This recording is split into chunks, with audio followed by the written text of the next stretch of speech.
Hello, my name is Gilly Romanelli. And I'm Dr. Asael Romanelli, and we're a couple of experts from OurRitual. Welcome to the first part of our pathway on rebuilding your relationship after an infidelity. You both have gone through a major event that has probably rocked the foundation of your relationship. We really appreciate that you're both here wanting to work together and grow. Today, we're going to explore what infidelity means to you, the impact it can have on our relationship, and possible motivations behind it. This video will help you begin making sense of what has happened and lay the foundations for healing and trust to grow. As we get started, it's important to acknowledge that framing infidelity as a story with a clear villain and victim is not helpful. This binary perspective undermines the nuance and complexity in each couple's experience and pulls us away from curiosity and compassion. It also keeps us in a blame game consciousness, and that isn't a place where vulnerability and trust can thrive. Our goal is not to arrive at conclusions about whose mistakes were the biggest, but to focus on how to deal with the present reality and understand how you got here so that you can create a better future. Also, this work surfaces some deeply painful topics and can bring up intense emotions. Give some thought to where you are in the process and what you need at this point. If you just discovered a significant infidelity, you might be flooded with a lot of big feelings. You may need to focus on getting through each day and finding emotional support. If that is the case, discuss with your partner and your relationship expert whether the timing of this pathway is right for you. And if you're not sure, continue with this pathway some more and see how it feels.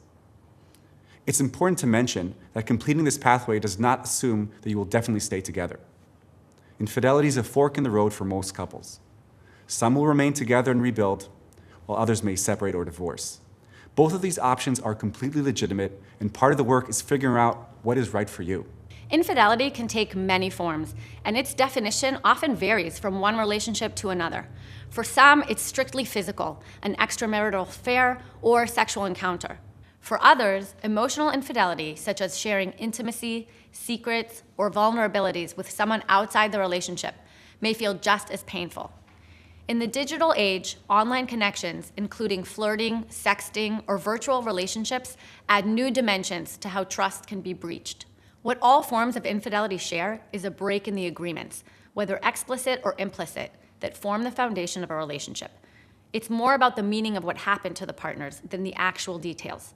This is why infidelity feels so deeply personal. It redefines what you thought you knew about you and your partner's relationship. One of the first questions to consider is, how do you define fidelity in your relationship? Have you ever defined it before? Have you ever discussed fidelity together? Some couples discuss this topic openly with each other, while others implicitly assume that they share the same ideas about what's okay and what's not. Some couples avoid the topic altogether because they're uncomfortable discussing what crosses a line and perhaps are worried that their partner will disagree. These questions about fidelity are important, as misalignments can have serious effects. Having the conversations now about what fidelity in your relationship means to you will help set the boundaries for future mutual work and serves as a starting point for understanding what happens next. Also, this isn't a one-and-done conversation. It's a fluid and dynamic dialogue that might change over time. We want to create a relational culture where we recognize and respect that both of our needs, desires, and wants are constantly changing, which is a good thing. All relationships change over time. Understanding and honoring this makes space for us to grow in and with our relationship.